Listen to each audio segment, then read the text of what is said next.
positif yang adanya di modul 1.4 kemarin, dan ini juga sebagai dokumentasi kami untuk melakukan aksi nyata.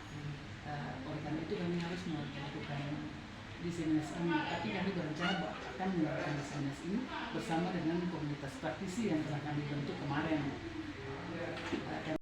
Baik, terima kasih. Sebagai pimpinan sekolah, saya tetap memberikan support dan dukungan bagi ibu dan teman-teman dalam rangka peningkatan kapasitas, tetapi juga untuk seluruh program calon guru penggerak di lembaga pendidikan ini, apalagi itu berkaitan dengan budaya sekolah.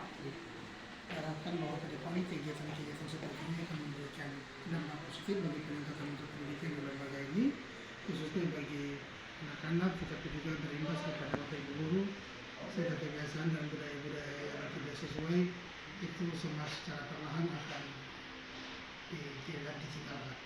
Kira-kira itu. Selamat.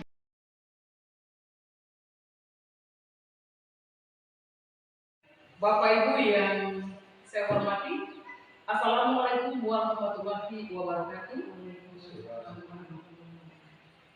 Salam sejahtera bagi kita semua. Shalom. Pertama-tama kami mengucapkan terima kasih karena kesediaan Bapak Ibu sekalian ada di tempat ini bersama dengan kami, calon guru penggerak dari SMK Negeri 4 Maluku Tengah, di mana pada saat ini kami akan mengimbaskan apa yang telah kami pelajari selama kami mengikuti kegiatan pendidikan guru penggerak. Bapak Ibu, untuk ketahuan Bapak Ibu sekalian, kami dalam pendidikan guru penggerak telah melampaui satu paket pembelajaran yang terdiri dari 4 modul, modul 1, 2, 3, dan 4, dan sebagai aksi nyata dari kelanjutan paket 1 itu, kami akan membuat aksi nyata, dan hari ini adalah bentuk aksi nyata yang harus kami lakukan, yaitu diseminasi budaya positif. Kenapa kami harus diseminasi budaya positif ini, Bapak Ibu? Karena kami merasa bahwa seluruh pembelajaran atau materi yang kami dapatkan dalam pendidikan guru penggerak itu bukanlah hanya menjadi konsumsi kami sebagai calon guru penggerak saja, tetapi alangkah baiknya jika pengetahuan ini juga dipunyai oleh semua teman-teman guru yang ada di sekolah ini. Karena kita secara bersama-sama mempunyai tanggung jawab yang sama untuk mengembangkan sekolah ini demi pendidikan anak-anak yang ada di lembaga SMK Negeri 4 Maluku Tengah. Bapak Ibu yang saya hormati, untuk diseminasi budaya positif ini, kita punya 6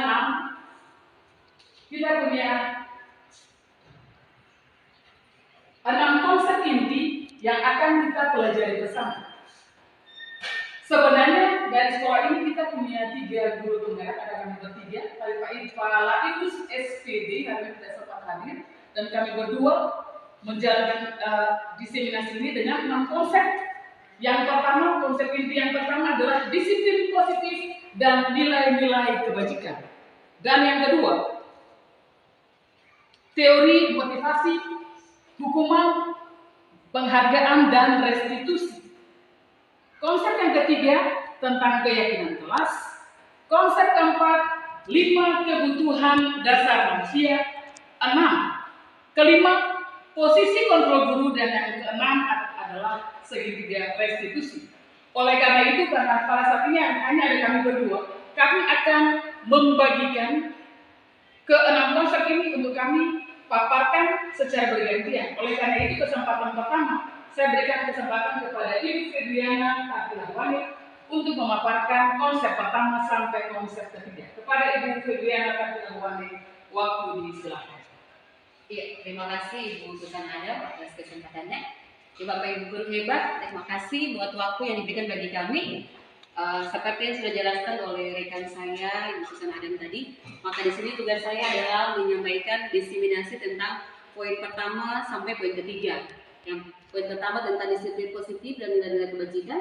Kemudian poin kedua tentang teori motivasi, hukuman, penghargaan, restitusi. dan poin yang ketiga adalah tentang keyakinan kelas. Yang selanjutnya kita akan melihat poin yang pertama atau konsep yang pertama tentang disiplin positif. Ya, ketika kita mendengar kata disiplin, apa yang terbayang di benak Bapak Ibu? Apa yang terlintas di pikiran kita Bapak Ibu? Ada yang bisa menjawab? Apa yang kira-kira disiplin itu tentang apa saja? Ya, supaya kita tidak bingung Bapak Ibu, kita lihat slide selanjutnya. Oke, kita akan menjawab pertanyaan yang tadi. Ya, seperti kita ketahui bahwa Bapak Pendidikan kita Ki Hajar Dewantara mengatakan bahwa di mana ada kemerdekaan, disitulah harus ada disiplin yang kuat. Sungguh pun disiplin itu bersifat self-discipline, yaitu kita sendiri yang mewajibkan kita dengan sekeras-kerasnya, tetapi itu sama saja. Sebab jika kita tidak cakap melakukan self-discipline, wajiblah penguasa lain mendisiplinkan diri kita, dan peraturan demikian itulah harus ada dalam suasana yang merdeka. Jadi maksudnya bagi Bapak Ibu, disiplin itu dimulai dari dalam diri kita. Tetapi kalau kita tidak mampu melakukannya, berarti ada orang-orang yang akan membuat itu dan menjadikan kita menjadi orang-orang yang disiplin. Itu tertuang dalam Ki Hajar Dewantara tentang pemikiran tentang konsepsi keteladanan sikap merdeka dalam buku cetakan kelima tahun 2013 pada halamannya yang ke-470. Kemudian disiplin ini juga dapat membuat seseorang menggali potensinya menuju kepada sebuah tujuan, sesuatu yang dihargai dan bermakna. Dengan kata lain, disiplin ini juga mempelajari bagaimana cara kita mengontrol diri dan bagaimana menguasai diri untuk memilih tindakan yang mengacu pada nilai-nilai yang kita hargai. Dengan kata lain juga bahwa seseorang yang memiliki disiplin diri berarti mereka bisa bertanggung jawab terhadap apa yang dilakukannya karena mereka berdasarkan tindakan mereka pada nilai-nilai diwajibkan universal. Jadi Bapak Ibu, maksudnya bahwa disiplin diri ini itu semua bersumber dari dalam diri kita.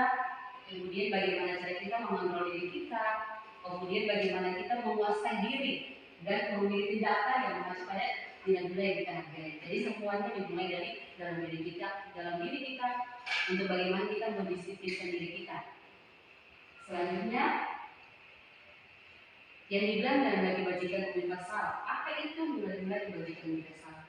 Kalau kita artikelnya dari universal sendiri berarti sesuatu yang besar ya. Ya, kita akan melihat tentang nilai kebajikan universal.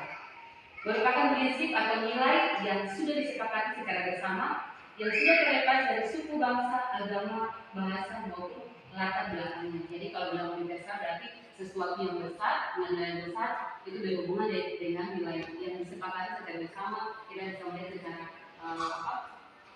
universal berarti di sini berbicara tentang bangsa, agama, bahasa maupun latar belakang. Selanjutnya, iya. Jadi untuk nilai universal ini kita dapat melihat tentang profil pelajaran Pancasila. Untuk kurikulum merdeka sendiri Bapak Ibu, saya percaya bahwa kita semua sudah memahami tentang apa itu yang dibilang profil pelajaran Pancasila. Yang pertama adalah beriman, bertakwa kepada Tuhan Yang Maha Esa dan beragama mulia. Yang kedua, berkebinekaan global. Yang ketiga, mandiri. Yang keempat, bergotong royong. Yang kelima, bernalar kritis. Dan yang keenam adalah kreatif. Dan saya percaya bahwa profil pelajaran Pancasila ini sudah kita terapkan di sekolah kita. Setuju Bapak Ibu? Setuju ya. Selanjutnya kita akan masuk pada prinsip yang berikut adalah tentang motivasi, hukuman, dan penghargaan serta restitusi. Ya, motivasi perilaku manusia. Sebelumnya kita, saya percaya juga bahwa kita semua tahu tentang motivasi. Motivasi itu berarti timbul dalam diri kita. Mari kita tanyakan ke diri kita sendiri bagaimana kita berperilaku. Mengapa kita melakukan segala sesuatu? Apakah kita melakukan segala sesuatu karena ada dorongan dari lingkungan atau ada dorongan dari yang lain? Itu juga motivasi Bapak Ibu. Kadang-kadang motivasi kan datang dari dalam diri kita, juga bisa dari lingkungan, membuat kita melakukan sesuatu karena ada motivasinya apa? Itu adalah motivasi perilaku arahnya apa ke depan. Tidak mungkin kita tidak melakukan suatu motivasi tanpa kita berpikir arahnya ke depan ini untuk apa. Untuk itu ada 3 motivasi perilaku manusia. Yang pertama, untuk menghindari ketidaknyamanan atau hukuman. Poin yang kedua, untuk mendapatkan imbalan atau penghargaan dari orang lain. Dan yang ketiga, untuk menjadi orang yang kalian inginkan dan menghargai diri sendiri dengan nilai-nilai yang kalian percaya. Iya, kita melihat pada poin pertama tentang menghindari ketidaknyamanan atau hukuman. Ya, yang pertama, kadang-kadang juga berlaku bukan karena kita ya, Bapak Ibu. Kadang-kadang apa yang mereka lakukan itu mereka punya motivasi tersendiri. Tentunya seperti saya melakukan ini. Kira-kira bagaimana? Mungkin motivasi yang saya lakukan ini menghindari ketidaknyamanan. Kemudian dia apa yang lakukan ini untuk menghindari yang namanya hukuman. Jadi saya contohnya seperti mungkin saya harus masuk sekolah tepat pada waktunya. Kalau itu motivasi yang baik. Tapi kalau tidak berarti kalau sudah tepat waktu berarti otomatis itu motivasi yang tidak baik ya. Kemudian untuk mendapatkan imbalan atau penghargaan dari orang lain, kadang-kadang motivasi itu juga muncul dari dia saya mau membuat ini berarti saya percaya bahwa apa yang saya buat ini saya akan mendapat sesuatu penghargaan dari orang lain. Mungkin contohnya kalau anak-anak kita mereka membuat tugas dan tepat pada waktunya pasti kita sebagai guru kita akan memberikan sesuatu yang nilai tahu bagi mereka. Ya, kamu bagus hari ini. Dan situ kamu tepat waktu, kamu disiplin. Nah, itu berarti itu sesuatu penghargaan yang diterima walaupun mungkin dalam bentuk kata-kata, tetapi dia sudah merasa bahwa apa yang saya lakukan ini saya mendapatkan sesuatu. Itu seperti penghargaan. Yang ketiga, untuk menjadi orang yang kalian inginkan dan menghargai diri sendiri dengan nilai yang kalian percaya. Kita melakukan motivasi juga karena kita tahu bahwa apa yang kita lakukan ini kita menghargai diri kita sendiri. Karena dari motivasi ini saya tahu bahwa saya lakukan tujuannya adalah menghargai diri saya dan juga ketika orang lain melihat mereka juga merasa orangnya seperti ini. Motivasinya apa? Dan kita pasti ingin tahu. Itu yang dibilang motivasi. Selanjutnya ada kasus Bapak Ibu bisa melihat di depan. Kasusnya seperti ini, saya akan membacanya. Iva kurang menguasai pelajaran matematika, sehingga pada saat pelajaran tersebut berlangsung, dia lebih banyak berdiam diri atau menggambar di buku pelajarannya. Pada saat guru matematikanya, Pak Sieno menanyakan pertanyaan, Iva menjadi gugup dan tak sengaja menjatuhkan tasnya dari kursi, serta tiba-tiba menjadi gagap pada saat berupaya menjawab. Seluruh kelas pun tertawa melihat perilaku Iva yang bicara tergagap dan terkejut tersebut. Pak Sieno pada saat itu membiarkan teman-teman Iva menertawakan Iva yang tergagap dan malu luar biasa, dan malahan minta Iva untuk maju ke depan dan berdiri di depan kelas sambil menunjuk hidungnya karena tidak bisa menjawab pertanyaan Pak Sieno. Kelas makin gaduh dan anak-anak pun tertawa melihat Iva di depan kelas memegang ujung hidungnya. Berdasarkan cerita yang tadi, Bapak Ibu ada pertanyaan, apakah Bapak Ibu setuju dengan tindakan Pak Sieno? Tidak setuju. Menurut Bapak Ibu tindakan Pak Sieno itu hukuman atau konsekuensi? Hukuman. Hukuman, ya kan? Hukuman dari Dimas, ya. Untuk menjawab pertanyaan tadi dan berdasarkan kasus tadi, kita akan melihat selanjutnya tentang apa itu hukuman, apa itu konsekuensi, dan apa itu restitusi.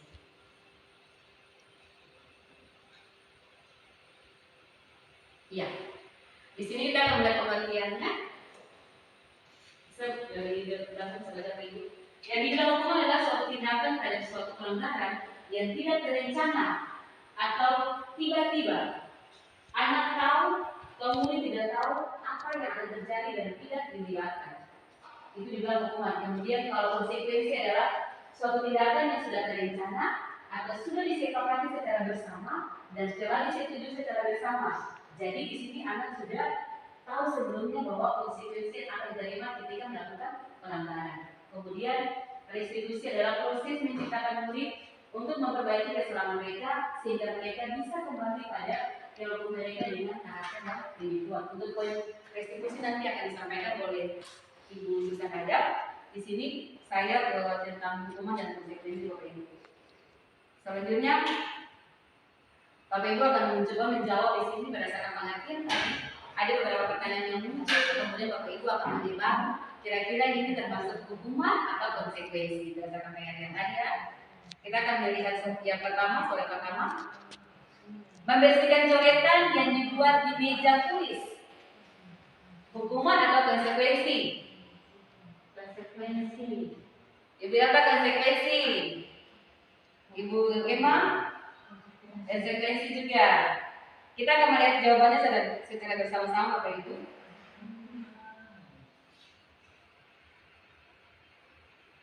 Konsekuensi, tepuk tangan. Membersihkan coretan yang dibuat di meja tulis adalah konsekuensi. Pertanyaan yang kedua, berjemur di lapangan basket pada pukul 12 siang karena mengobrol dengan teman. Bapak Nus, konsekuensi atau hukuman? Hukuman. Hukuman, tepuk tangan Bapak Nus. Ya, luar biasa. Betul kali Bu? Betul. Oke, Bapak Nus. Selanjutnya, ini masih Bapak Nus. Murid diminta bertelanjang kaki sepanjang hari karena tidak menggunakan sepatu warna hitam sesuai peraturan sekolah.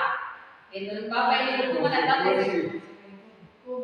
Ibu ini hukuman, Ibu Emma dengan Bapak Nus konsekuensi. Kita akan melihat konsekuensi, kita akan melihat Bapak Ibu. Ya. Hukuman. Iya, betul Ibu. Tapi itu kan belum ada proses, ada kesepakatan bersama tuh Belum bahwa ini, belum ada. tidak pakai sepatu dapat hukuman. Tidak Bapak ini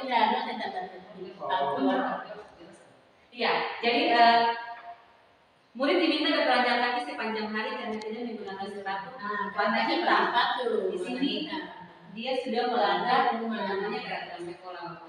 Jadi ini termasuk hukuman. Kemudian juga diminta menggunakan sepatu warna hitam sesuai peraturan sekolah, berarti termasuk hukuman. Selanjutnya masih ada lagi berdiri di depan kelas sambil mengangkat satu kaki karena tidak menjawab pertanyaan. Ini hukuman atau konsekuensi? Hukuman. Bapak Nus? Hukuman. Hukuman. Kita akan melihat hukuman. Berarti Bapak pernah melakukannya ya. Selanjutnya, membersihkan tumpahan air di meja tulis karena tersenggol pada saat belajar. Terima kasih guru-guru dan bapak guru hebat. Ya, jawabannya benar sekali. Selanjutnya, kehilangan 10 menit jam istirahat untuk mengerjakan tugas karena terlambat datang dan tertinggal pelajaran selama 10 menit. Konsekuensi. Bapak Nus? Ya, Pak. Konsekuensi. Di sini Bapak Nus lagi. Jadi itu Konsekuensi. Next, selanjutnya, ya, jadi sudah. Berarti di siang hari ini Bapak Ibu sudah bisa membedakan yang namanya hukuman dan konsekuensi. Jadi kalau kita sudah sama-sama mengetahui ini, berarti otomatis apa yang kita lakukan terapkan di anak-anak kita juga, kita harus bisa membedakan bahwa ini hukuman atau konsekuensi. Kalau memang kita sudah membuat satu peraturan, dia bilang itu hukuman, ya. Selanjutnya kita akan melihat lagi tentang keyakinan kelas. Keyakinan kelas itu apa? Kenapa tidak peraturan? Mengapa keyakinan kelas? Mengapa tidak peraturan kelas saja? Untuk itu ada beberapa pertanyaan yang harus kita jawab bersama, yaitu mengapa kita tidak memiliki. Ini ada satu contoh bagi kita semua. Untuk kita menjawab yang namanya keyakinan, ya, ada satu pertanyaan seperti ini: mengapa kita memiliki peraturan tentang penggunaan helm pada saat mengendarai kendaraan roda 2 atau motor? Yang biasa dengan motor mungkin kita menjawab, mengapa kita harus memiliki peraturan tentang penggunaan helm pada saat mengendarai kendaraan roda 2 atau motor. Mengapa harus pakai helm? Oh, Ibu Emma. Bagaimana Ibu Emma?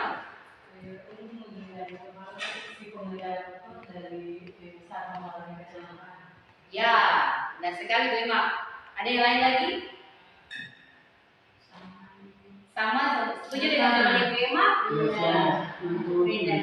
Tujuannya untuk menjaga keselamatan. Untuk menjaga keselamatan. Iya.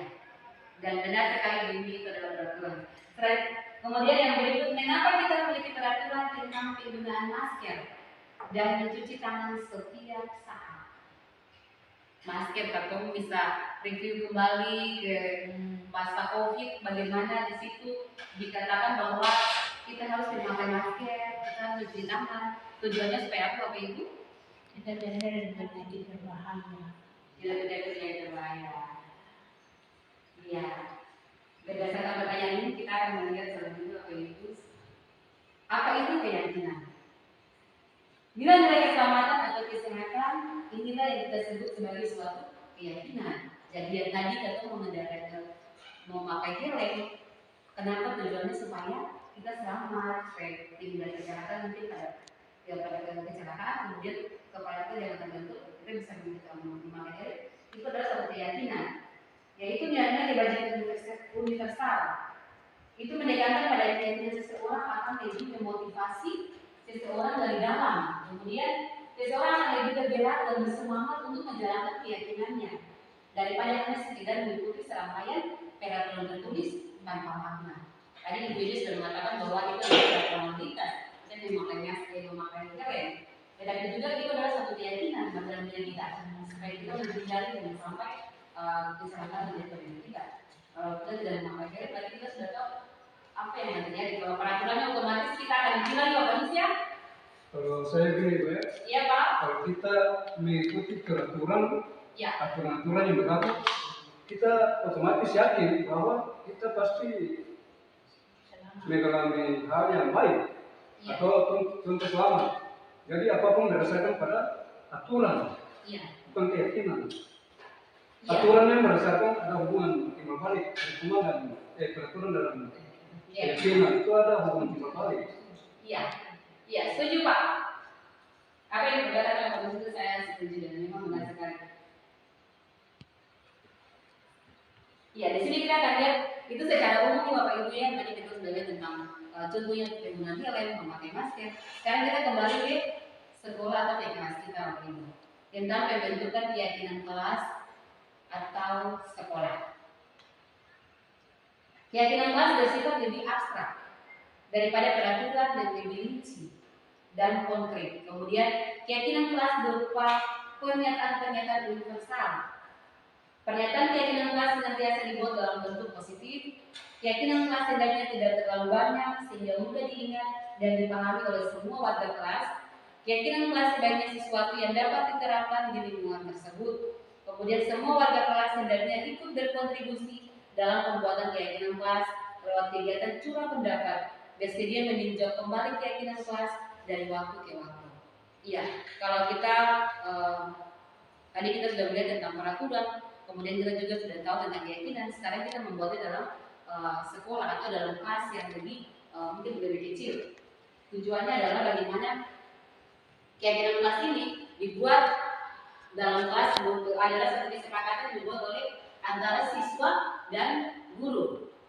Dan untuk pembentukan keyakinan kelas atau sekolah ini sudah saya praktekkan di kelas saya di kelas 10 tengah, di mana kemarin setelah mendapat pembelajaran tentang modul ini saya mencoba menerapkannya kepada anak-anak wali saya bagaimana kita harus membuat yang namanya keyakinan kelas. Di situ ada 10 keyakinan yang sudah kami buat, kami sepakati bersama. Dan itu bukan dibuat oleh saya tetapi dibuat oleh anak-anak, di mana mereka sendiri yang yang membuat. Di situ saya memberikan penjelasan bagaimana keyakinan kelas. Kemudian mereka bilang itu kalau kami membuat ini ketika kami melanggarnya ada konsekuensinya atau tidak. Dan saya sudah menjelaskannya bagaimana kalau dibuat apa yang Anda buat itu pasti ada konsekuensi. Lalu mereka dengan sendirinya mereka membuat dan kami sudah bersepakat di situ ada 10 keyakinan kelas yang kami sudah buat. Contoh keyakinan kelas itu seperti membersihkan ini yang sudah kami buat, yang sudah dibuat kesepakatan dengan anak-anak. Yang pertama adalah berdoa sebelum belajar.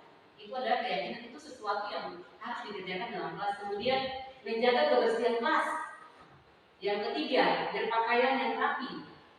Yang keempat, masuk kelas tepat waktu. Kelima, bertanggung jawab sebagai pengurus dan anggota kelas. Keenam, berbicara dan bersikap sopan. Delapan, disiplin dan aktif dalam diskusi. Ya, jadi hal-hal yang keyakinan kelas yang sudah dibuat ini Bapak Ibu, ini bukan saya tetapi anak-anak yang kami bersama membuatnya. Jadi mereka sendiri yang lagi. Jadi setelah mereka meneruskan ini, kemudian saya langsung berkata kepada mereka bahwa apa yang Anda terus langsung lakukan. Mereka bilang, Ibu kami siap melakukannya. Dan keyakinan kelas ini dibuat bukan cuma dibuat saya, tetapi nanti setelah ini akan ditempel di dalam kelas. Tujuannya supaya apa? Supaya mereka selalu mengingatnya. Mereka mungkin ketika masuk, oh hari ini kita belum berdoa, kita berdoa. Oh kelas kita kotor, petugas kalian mari kita membersihkan kelas, karena itu seperti yang sudah kita buat bersama. Saya kira tidak boleh melakukannya. Itu kemudian juga kita harus selalu meninjau. Kita sebagai guru sudah membuat keyakinan kelas dengan anak-anak, kita harus selalu meninjau kembali keyakinan kelas yang kita buat dan waktu ke waktu. Itu yang dibuat keyakinan kelas, dan kami sudah membuatnya, saya bersama dengan rekan sehingga dengan keputusan ada kalau sudah membuatnya, dan kami juga hari ini setelah kami menyampaikan materi ini, kami berharap juga bahwa Bapak Ibu juga bisa membuatnya di kelas tertentu masing-masing supaya kita anak-anak kita itu mereka betul-betul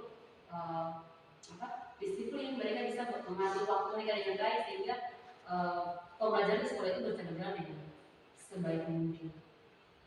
Oke, jadi Bapak Ibu, tugas saya untuk menjelaskan 3 poin ini sudah selesai, dan selanjutnya saya akan kembalikan kepada rekan saya yang bersama saya untuk membahas tentang 5 kebutuhan dasar manusia dan juga kepada keputusan adalah masyarakat. Ya, terima kasih Ibu Febriana Tapilahuane untuk waktu dan kesempatannya. Bapak Ibu, mungkin kalau ada pertanyaan kita tunda sampai di belakang saja. Saya lanjut, tapi kayak datang saya kurang semangat. Jadi mari ketemu bataria, ketemu slogan SMK dulu. SMK bisa. SMK hebat. SMK luar biasa. Vokasi kuat menyelamatkan Indonesia. Ya, iya. Bapak Ibu yang saya hormati, terima kasih sekali lagi, dan saatnya saya akan melanjutkan untuk konsep inti yang keempat, yaitu tentang 5 kebutuhan dasar manusia. 5 kebutuhan dasar manusia, Bapak Ibu. Sekarang pertanyaan pertama, kira-kira menurut Bapak Ibu, kenapa, motivasi apa sampai ada orang pencuri? Kenapa ada orang pencuri? Bapak Ibu, pertanyaan, kenapa orang mencuri? Maka ada yang bisa berpendapat kan? Ibu Jo, bagaimana Ibu Jo? Memenuhi kebutuhan Ibu Jo, terima kasih. 1. Ada lagi Bapak Ibu ya? Karena lapar Ibu. Lapar, terima kasih. Memenuhi kebutuhan lapar. Ada lagi? Karena dia tidak punya. Karena dia tidak punya. Karena dia tidak punya. Bapak Lus? Ya, karena dia tidak punya, lalu dia ingin memiliki, dia tidak punya kemampuan, makanya dia mencuri. Banyak sekali. Ibu Emma, Ibu Vio, kurang lebih sama ya?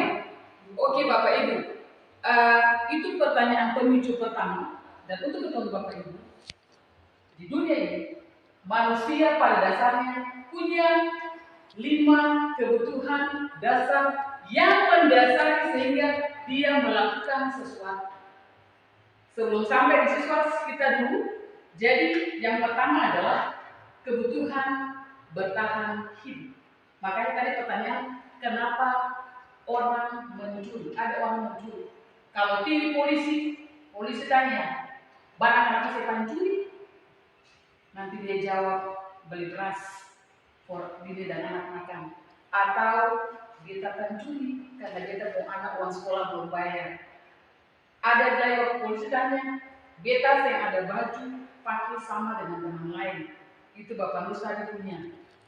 Dan itulah kenapa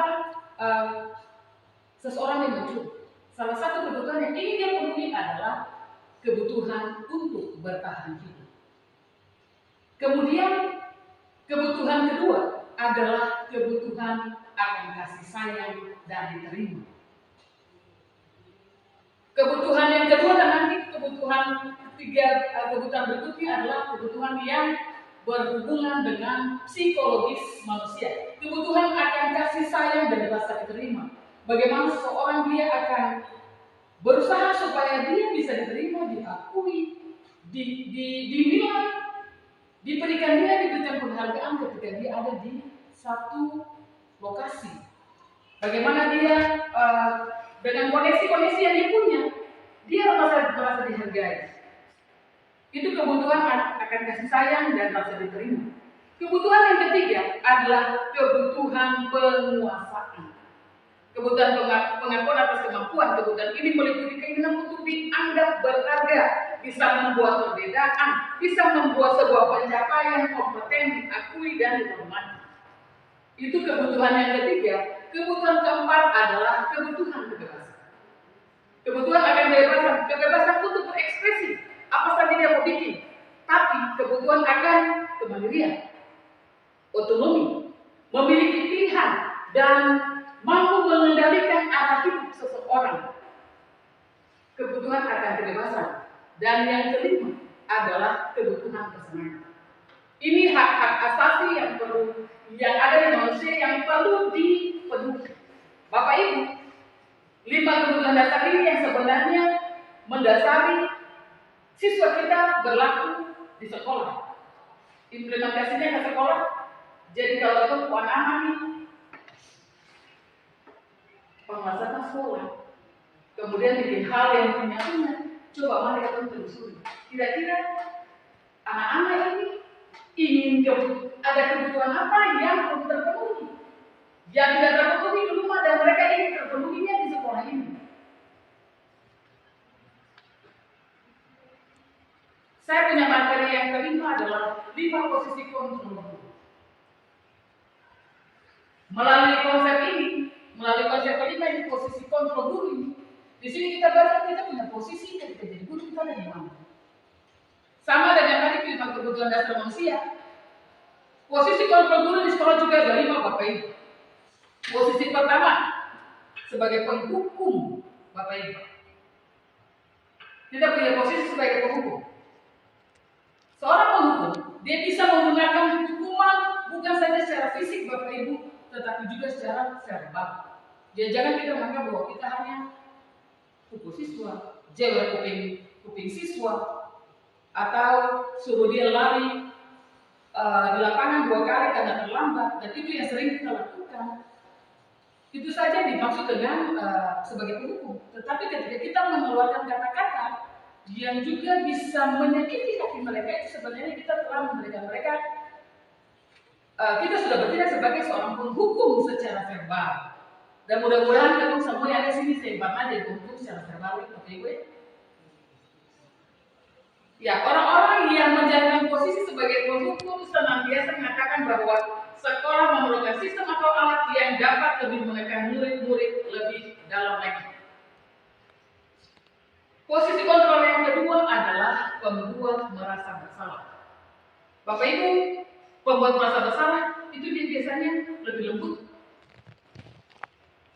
Dia akan menggunakan kata-kata yang menggugah hati siswa, sehingga padanya siswa terintimidasi. Contoh Bapak Ibu, kalau saya di kelas siswa ada sedikit bangga-bangga, saya bilang begini, Nona dan Nyok punya orang tua kerja di mana? Ada di mana? Ada di kampung Ibu. Kerja apa? Petani Ibu. Lalu kalau hari ini Nyok di sekolah, Nyok ingat papa dan mama di kampung yang susah, yang penting Nyok di sini makan, padahal saat di sini Nyok datang sekolah. Itu sebenarnya kalimat-kalimat yang membuat mereka merasa bersalah. Padahal sebenarnya kalau di PKP diajarkan supaya kita jangan bertindak sebagai pembuat rasa bersalah. Walaupun pada kenyataannya kita merasa bahwa cara ini lebih efektif untuk menyadarkan mereka. Tetapi ada cara-cara lain yang sebenarnya bisa dipakai supaya mereka betul-betul termotivasi yang tadi dijabarkan oleh Ibu Evi, supaya ada motivasi intrinsik dari si anak sendiri untuk merubah apa yang selama ini dia buat salah. Jadi tidak harus kita memposisikan diri sebagai guru yang sering membuat rasa bersalah. Kemudian yang berikut, guru sebagai posisi guru yang ketiga adalah sebagai teman. Guru pada posisi ini dia tidak akan menyakiti murid, namun akan tetap berupaya mengontrol murid melalui persuasi. Posisi teman pada guru bisa dianggap negatif ataupun positif. Dalam hal ini Bapak Ibu, setelah saya mempelajari hal ini, ternyata memang selama ini kita merasa bahwa kita punya posisi sebagai teman, memposisikan diri sebagai teman dengan siswa, membuat mereka bisa lebih open minded dengan kita, bisa terbuka dengan kita. Tetapi sebenarnya boleh saja, tapi kita harus bisa menempatkan kita punya diri sebagai guru yang memang seorang guru. Hanya sebagai seorang guru yang mendengar, tetapi biarlah jalan keluarnya itu diberikan dan diambil sendiri oleh siswa, sehingga siswa tidak menyalahgunakan kesempatan hubungan atau relasi guru dan murid sebagai guru yang memang tadi karena gurunya sendiri, kita sendiri menempatkan diri kita sebagai teman bagi murid. Kemudian yang berikut, sebagai pemantau.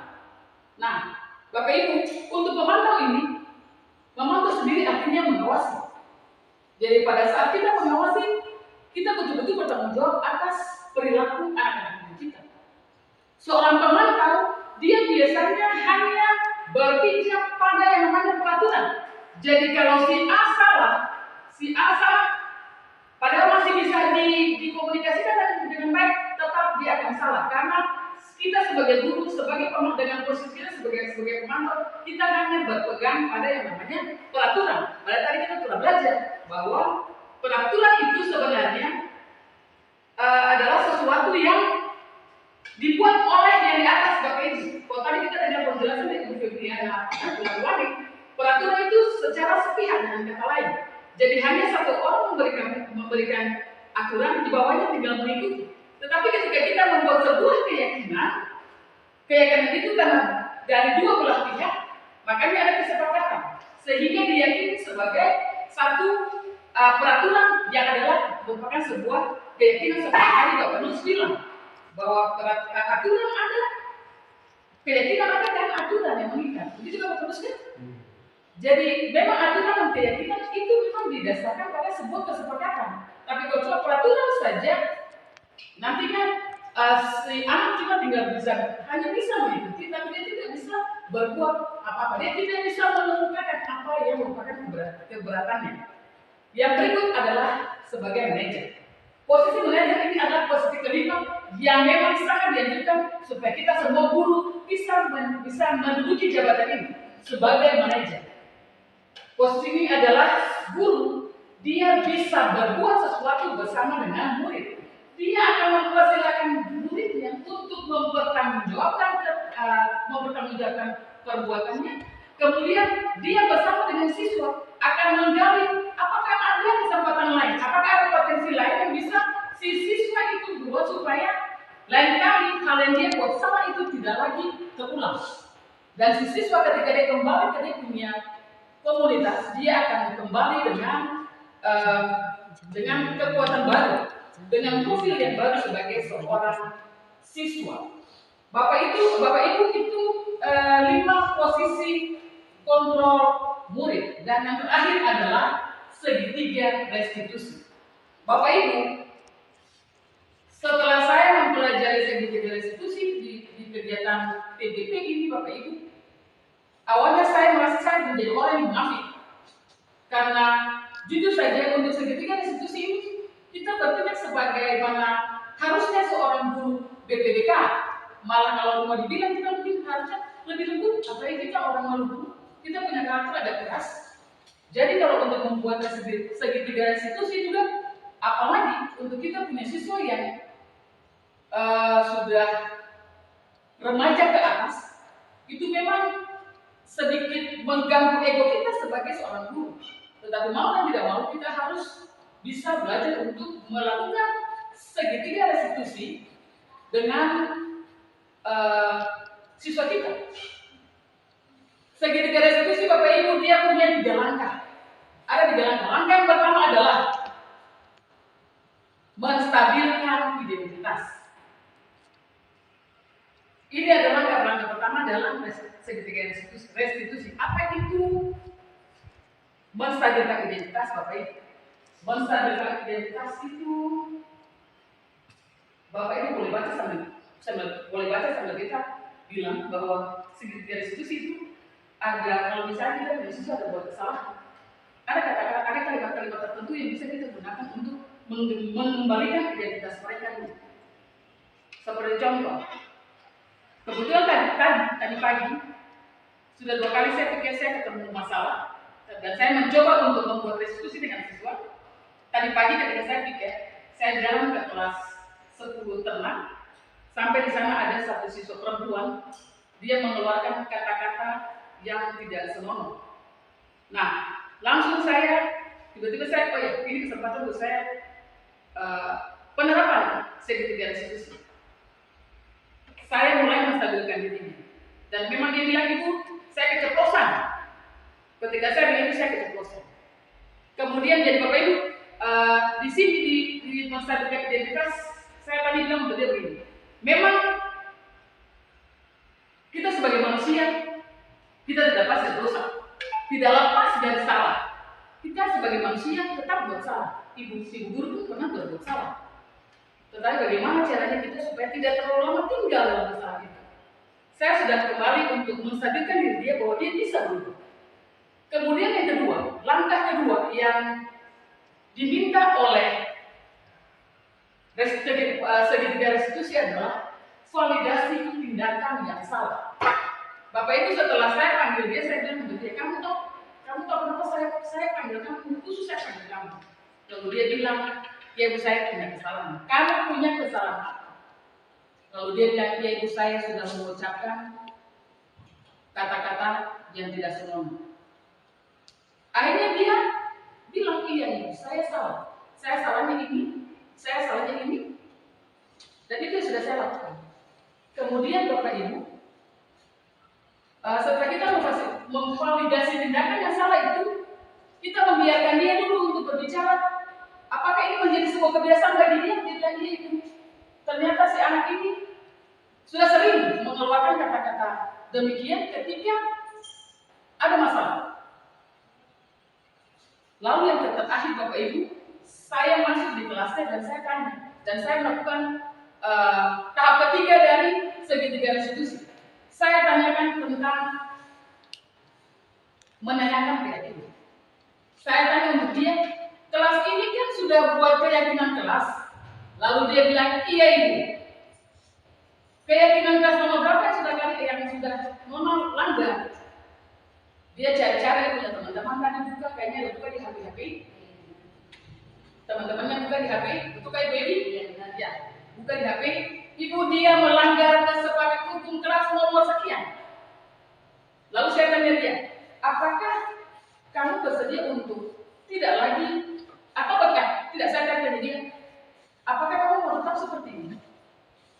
Apakah mau tetap seperti ini? Tidak ini. Lalu apa harus kamu lakukan? Tidak bisa, tidak lagi. Walaupun kamu dalam keadaan mendadak, apakah kamu mau bikin seperti ini? Tidak ini. Lalu kamu bilang ada kata lain yang bisa saya buat. Silakan, tapi jangan seperti itu. Ini yang tadi saya sudah mencoba membuatnya Bapak Ibu. Dan saya juga sudah pernah mencobanya di 2 minggu kemarin.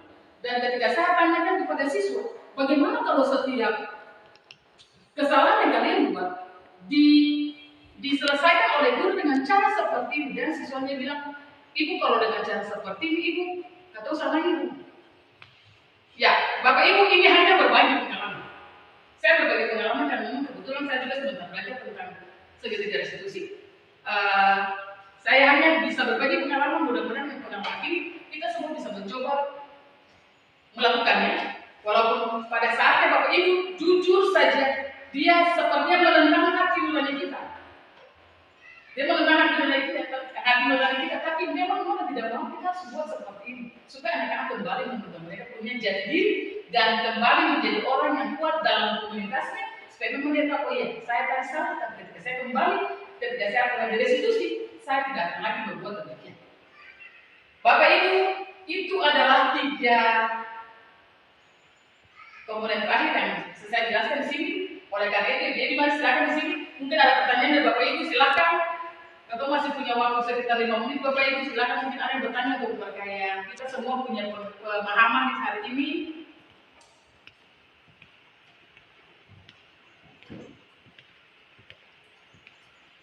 Bapak El, silakan. Oh iya, iya. Silakan Ibu El. Terima kasih atas kesempatan yang diberikan. Tadi pembicara pertama Ibu Edi sudah menyampaikan bahwa ada keyakinan kelas yang sudah dibuat di sekolah ini, walaupun baru 2 kelas, dan sudah disampaikan juga ketika keyakinan ini ada yang dilanggar, ada konsekuensi. Apakah konsekuensi itu cuma disampaikan secara lisan, ataukah konsekuensi itu juga perlu dicantumkan seperti keyakinan kelas yang tadi secara tertulis? Karena ada sekolah-sekolah yang sudah membuat keyakinan kelas sudah 2 tahun perjalanan menurut pengamatan saya.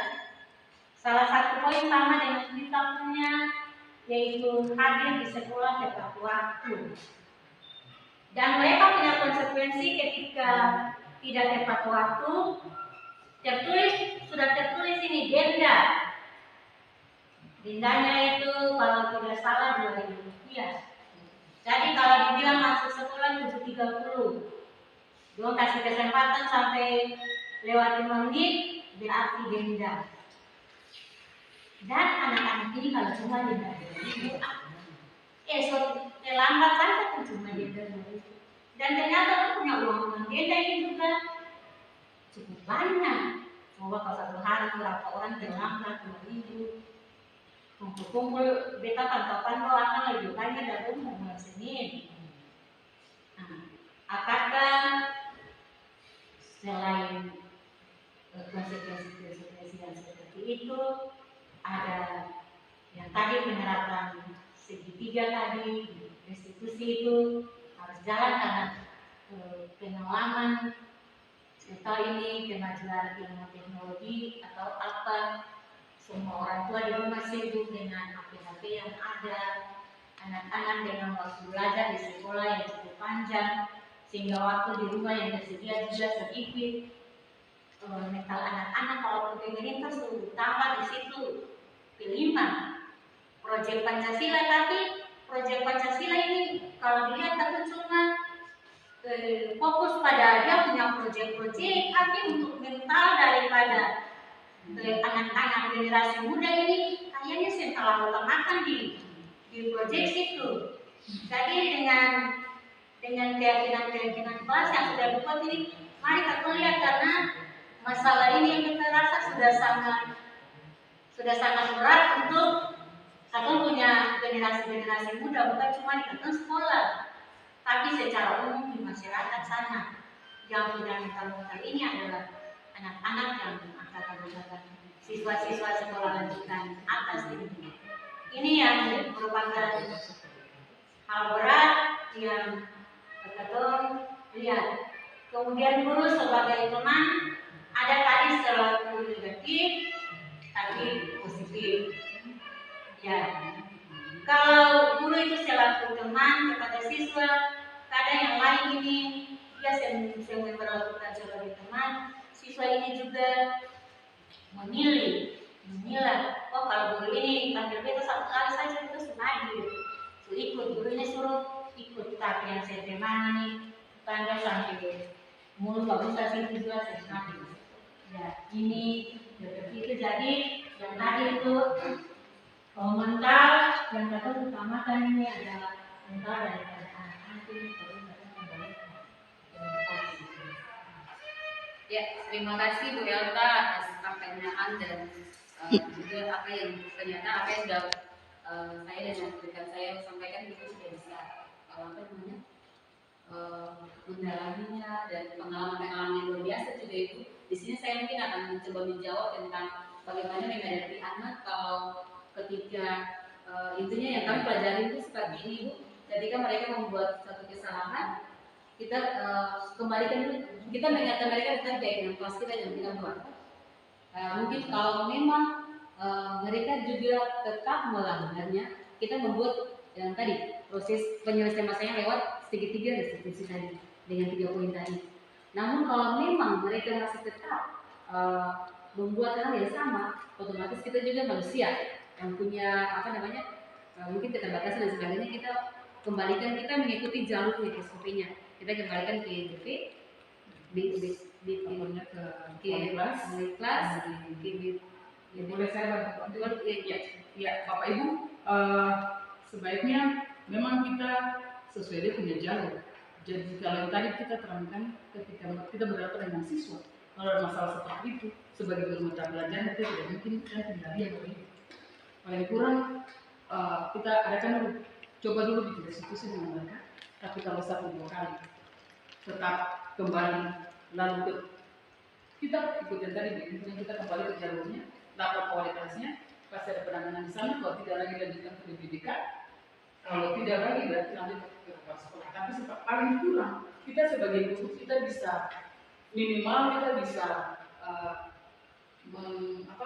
mengembalikan mereka dulu ke jalurnya. Nanti kalau tidak bisa, kalau kita lanjutkan dengan jalur yang sebenarnya, itu menurut pendapat kami. Ya, kemudian terima kasih untuk ibu punya posisi guru sebagai teman. Memang betul bahwa guru ketika memposisikan sebagai teman, kalau anak yang baik dia akan menempatkan diri secara positif, dan kita guru juga menempatkan diri secara positif dengan anak. Negatifnya itu tinggal anak punya penilaian kalau memang dasarnya sudah begitu. Kemudian dari kita guru juga, kalau kita memang menjalankan posisi kita sebagai teman dengan anak yang memang tidak bisa menjaga di bawah kita sebagai seorang guru pun, itu memang berisiko. Jadi memang sedapat mungkin seperti yang tadi posisi kontrol itu dibilang, supaya kalau bisa kita guru benar-benar menjalankan kita punya posisi, jangan posisi teman. Karena posisi yang terbaik adalah posisi di manajer. Tapi walaupun yang tadi saya bilang bahwa teman kita punya apa? Ada punya baik dan buruknya. Kita membuat merasa bersalah menurut kita sudah baik, tapi belum tentu juga bagi anak-anak. Kemudian manajer yang hanya cuma tinggal berpegang dengan peraturan, apakah itu bisa menjadi anak-anak supaya bisa kembali menjadi diri yang memang, kalau kita semua sebagai guru kita pasti menginginkan anak yang baik. Seperti kita punya anak-anak tidak bisa jauh-jauh. Kita ingin supaya anak-anak yang bisa diri, kalau kurang mereka mempunyai sikap, tingkah karakter, dia kita punya anak juga. Kita tahu kita punya anak-anak di rumah. Masing-masing kita punya anak-anak, kita tahu bahwa mereka beranak itu yang kita ingin. Dan kita juga ingin menerapkan apa yang kita lakukan di rumah, itu juga kita bawa di sekolah. Yang kita tidak lakukan kepada anak-anak di rumah, itu juga kita lakukan di sekolah. Tapi ketika sampai di sekolah, dia sedikit berbeda dengan apa yang kita harapkan. Dan kembali lagi begini, kita kembali diminta supaya kalau bisa memposisikan diri kita sebagai seorang manajer yang bisa bersama dengan siswa untuk mengembalikan rasa kepercayaan diri mereka, kemudian memvalidasi kesalahan mereka dan meyakinkan diri mereka bahwa mereka bisa lebih baik dari ini. Mungkin itu Bapak Ibu yang bisa dijelaskan, kurang lebihnya mohon maaf. Ya, bagaimana Bu El? Ya, terima kasih Ibu Lena. Ya, terima kasih Bu El. Bapak Ibu yang lain, ada lagi kah yang mau tanya-tanya kah? Baik Bu El, Ibu Emma silakan. Jam ibadah sudah dekat ya. Pada sektor maksudnya Bu. Terima kasih atas kesempatan yang diberikan. Pertanyaan saya pada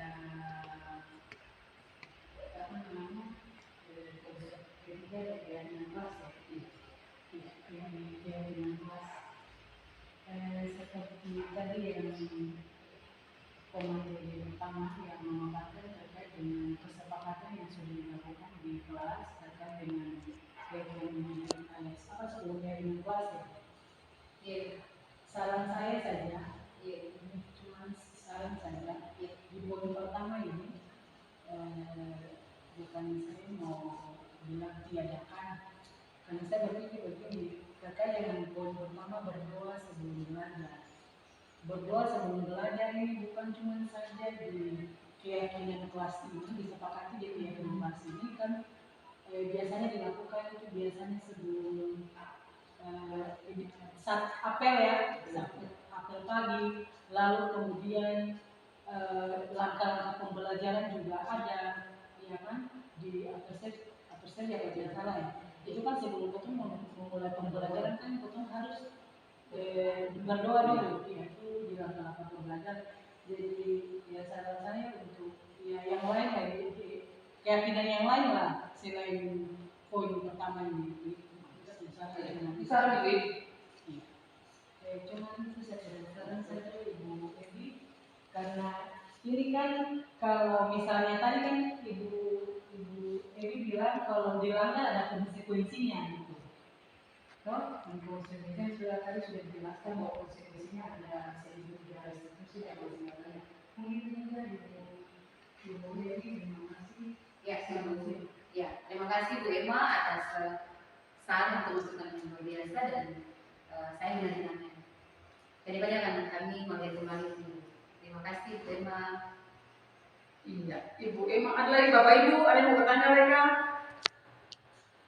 Iya, karena tidak ada lagi Bapak Ibu, dengan demikian kami berdua sebenarnya bertiga Bapak Ibu, atas nama kami bertiga, kami mengucapkan terima kasih untuk kesediaan Bapak Ibu ada dengan kami sampai di saat ini. Kami harap supaya apa yang telah kami imbaskan jajakan hanya menjadi apa yang didengar, tapi paling kurang Bapak Ibu mari kita sama-sama bikin yang bisa kita bikin cuan untuk kemajuan anak-anak bangsa yang ada di SMK Negeri 4 Maluku Tengah ini. Terima kasih Bapak Ibu, selamat siang. Siang. Terima kasih.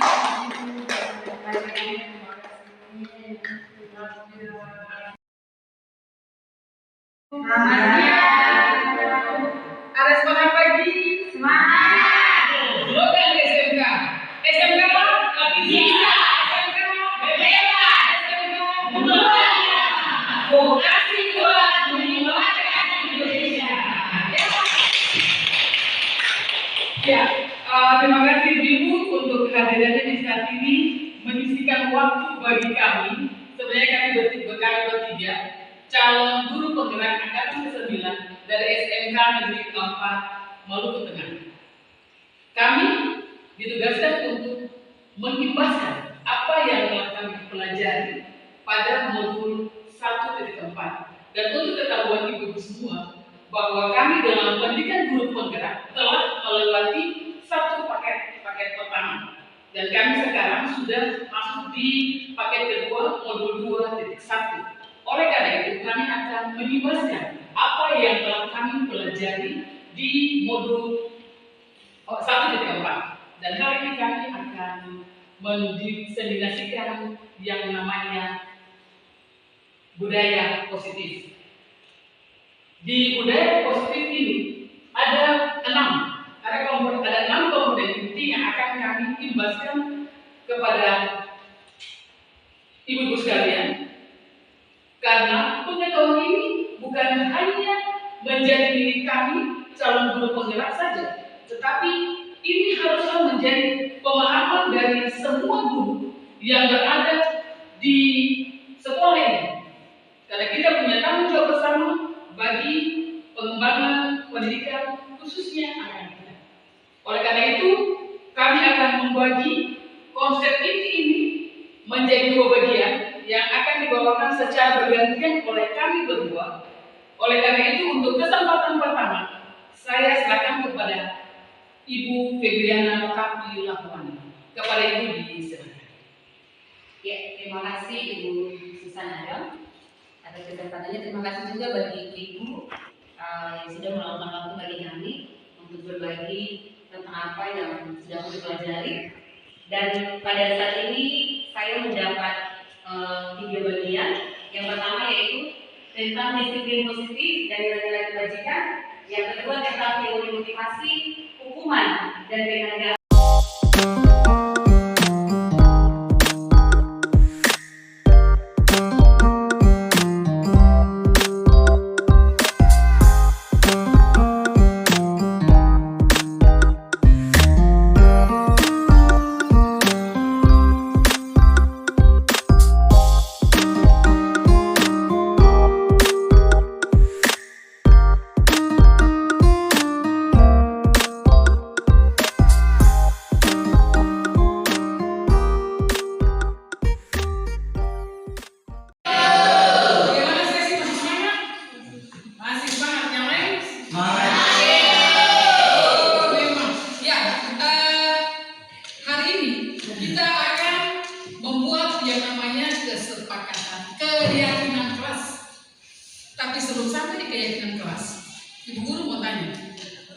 Apakah kalian pernah mendengar peraturan sekolah? Nah, kalau begitu peraturan sekolah apa yang kalian tahu? Satu, berbagai hati ini. Yang lain, datang tepat waktu dan lain-lain. Nah, kalau yang tadi dia bilang datang ke sekolah tepat waktu itu ada nilai kebajikan yang terkandung di dalamnya. Berarti harus disiplin. Kalau yang kedua tadi Olin bilang apa? Sekolah tepat waktu itu juga masih menyangkut dengan disiplin. Nah, hari ini kita akan bersama-sama membuat yang namanya keyakinan kelas. Mengapa keyakinan kelas itu dia penting? Apakah dia sama dengan peraturan kelas? Iya. Coba kalian lihat di atas. Ada 2 pertanyaan yang akan membuat kalian mengetahui apa itu peraturan kelas dan apa itu keyakinan kelas.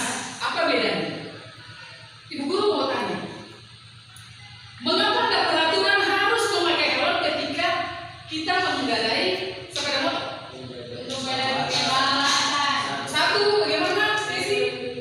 Untuk melindungi kepala. Apa lagi? Menghindar atau mencegah terjadinya kecelakaan. Itu ada nilai kebajikan yang terkandung di dalamnya. Nilai kebajikan yang terkandung di dalamnya adalah tentang keselamatan.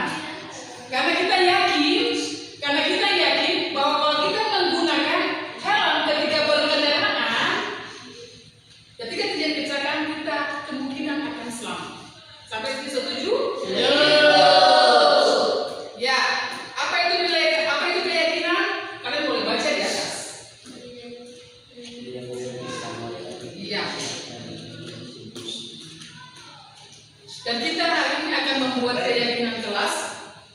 Oleh karena itu, untuk membuat keyakinan kelas ini, Ibu Guru akan membagikan sticky note. Ibu Guru akan bagi sticky note. Silakan kalian mengisi kesepakatan kelas. Karena kesepakatan kelas yang akan kita buat ini akan disepakati secara bersama. Bukan cuma saya, tapi kalian. Karena kita membuat komitmennya bersama. Silakan isi.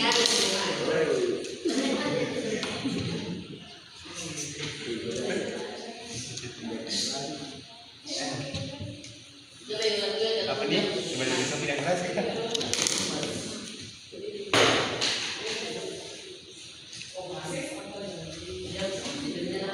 Ya, sekalian silakan kalian isi. Tidak usah tulis nama. Ya, tidak usah pakai nama.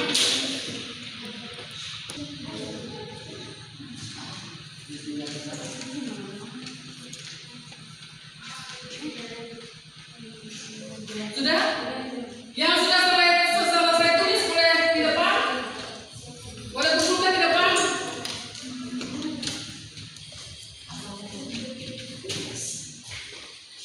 Ya, silakan tulis di depan.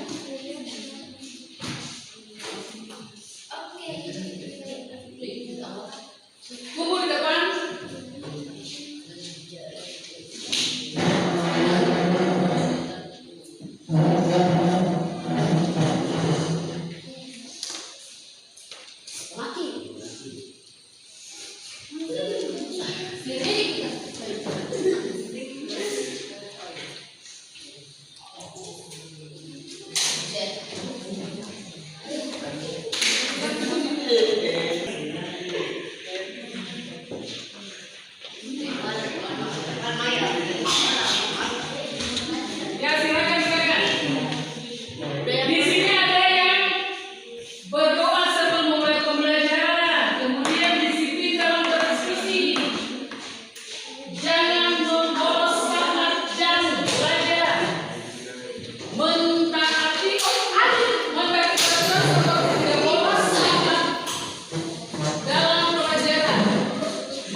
Kurang satu.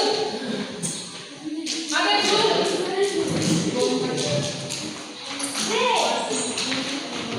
Kurang satu. Sampai belum lagi? Sampai belum? Oh ya, ya, oke siap. Kita lihat satu-satu. Dan ini akan menjadi kesempatan kita bersama. Saya baca. Berdoa sebelum memulai pembelajaran. Saya tulis ini ya. Berdoa sebelum belajar.